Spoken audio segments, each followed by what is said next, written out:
Dana White says Turkey wants to make the biggest fights that the fans want to see in boxing. This is right up my alley. Are you kidding me? The first boxing fight I'm going to promote is Canelo Crawford. Literally a once-in-a-lifetime fight. Live Saturday, September 13th. Streaming globally on Netflix. Two of the greatest boxers in the sport will meet in a historic fight from Las Vegas. That's actually the same night as UFC Noche, so it's interesting. He's going to be promoting this boxing bout instead of his own organization, UFC.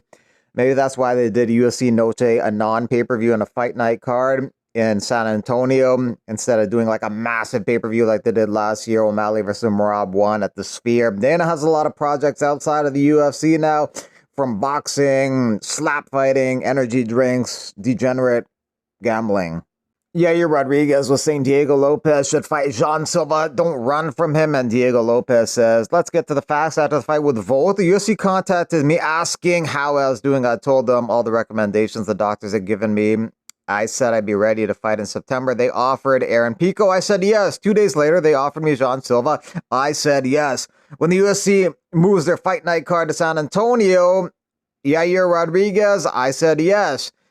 I also get the suggestion of offering the fight with Mosa or Lerone Murphy. If you got any doubts, ask Dana, Hunter, or Sean if I've ever denied a fight. The day I refuse to fight, it has to be a very serious health issue, or because I'm truly unable to fight. My career was built on accepting fights. I have 32 pro fights, not for nothing.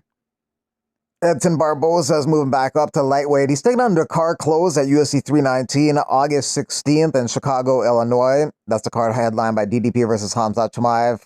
Barboza was supposed to fight Steve Garcia, but he pulled out of that fight. Drakkar Klose is coming off a loss to Joel Alvarez, got stopped by Alvarez in that fight. The fight between Michel Pereira and Marco Tullia is scheduled for August 23rd in Shanghai, China. Walker versus Zhang Mingyang is the main event. High probability of a KO in both of those fights. Edson Barboza has a tough time making 145. He was originally a lightweight in the UFC, fought there for many years. Then he dropped down to featherweight, took 7 fights there, and now he's moving back up to 155. Recently, Nick Diaz's ex-girlfriend said Nick has been forcibly taken by his cousin and transported across the border into Mexico, where he's confined in a rehab facility against his will, drugged during the process, made numerous attempts to escape, but authorities consistently return him to the facility. Communication severely restricted. I'm unable to get updates from him directly. All info must be relayed through a man named Ruben, who's responsible for his placement in the facility. Nick does not wish to remain there. He desires to return home to California, attend a drug rehab program there. He's also seeking to understand who has the authority to keep him confined in Mexico against his wishes. Nick Diaz's coach, Cesar Gracie, says Nick is healthy and well, not cloned or kidnapped, not joined MS-13, does not have a girlfriend, but is probably looking. Diaz was supposed to fight Luque a couple times last year, but it didn't happen. In August, he pulled out due to travel issues. In December, he pulled out due to other issues. Luque ended up fighting Garimbo, choked him out, and then he recently got choked out just over the weekend against Kevin Holland. Ally Quinta thinks the UFC should promote guys like Merab over guys like Sean O'Malley. He's friends and teammates with Merab, so obviously he's biased, but he thinks it's better for society if the UFC does. Sports change society. What's that? Like, I don't know. Oh, you're saying sports changes like society? Sports, you know? Oh, yeah, for sure. Whatever sports do, we affect the culture, like, but so much. No, I hope that... Like, UFC promotes the guy that smokes weed. All these little kids are smoking weed and have pink hair. Merab's UFC promotes. If the UFC wanted to, UFC could change the freaking world. They could go, look at Merab. This guy came from the Republic of Georgia. He doesn't drink. He doesn't smoke. He works hard. All these kids are gonna. How many kids in the audience had pink hair and they're like, oh, this guy smokes weed, cheats on fucking whatever. You know what I mean? Like, no, but you could no, change the world for a better place if you fucking get behind this motherfucker. The counter-argument might be the UFC is not in it to make the world a better place. They're not a charity. They're a fight promotion. They're out to make money and put on fights. Quinta was also talking about drinking, and they have drinks on the table, and smoking weed and having pink hair may not necessarily be the absolute worst thing in society. But certain fighters just resonate to the mainstream and others don't. The UFC can push certain guys as much as they want. Doesn't necessarily mean that they're going to really resonate with people. They push like stuff like power slap to everybody, and widely, UFC fans just reject it. Someone suggested O'Malley moves up to 145, takes on Aljamain Sterling. Let the former champ rest is what Aljo says, but I would absolutely love to show him what a healthy version of myself would do. He's got great skills, but I still know that was 50% version of myself.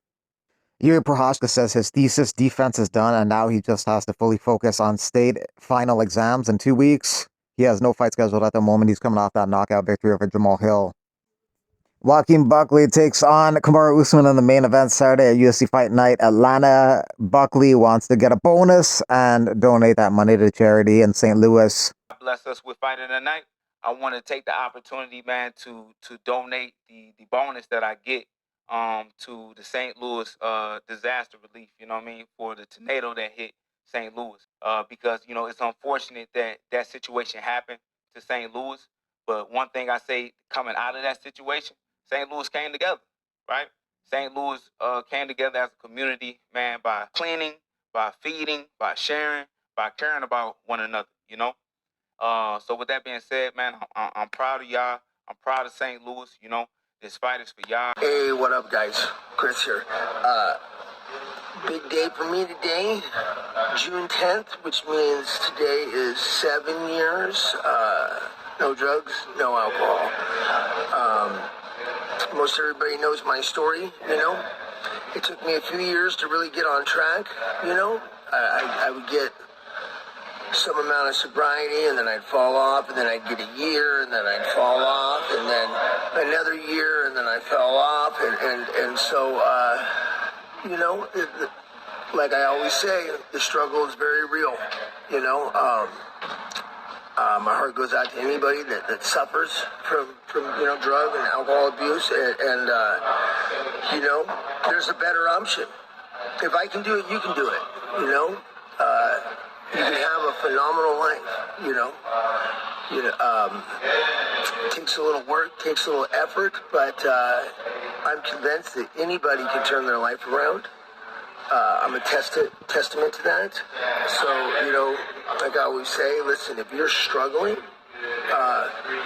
reach out for help, you know. If you have somebody that's in a program, reach out to them. If you don't have anybody, reach out to me. You know, if you want to message me on Instagram, I will give you the best possible advice that I have.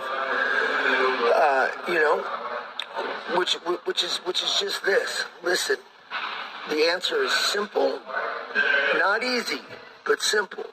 You just have to do a few simple things, and if you can do those, you know, and you can force yourself to do those, anybody can move forward and have an amazing future ahead of them. So. I just want to thank everybody, all the support, everybody that's, you know, been by my side through this journey, everybody that's helped me, everybody that's pushed me. You know, it takes a village, as they say. So anyways, 7 years today. Very excited. Thanks, guys.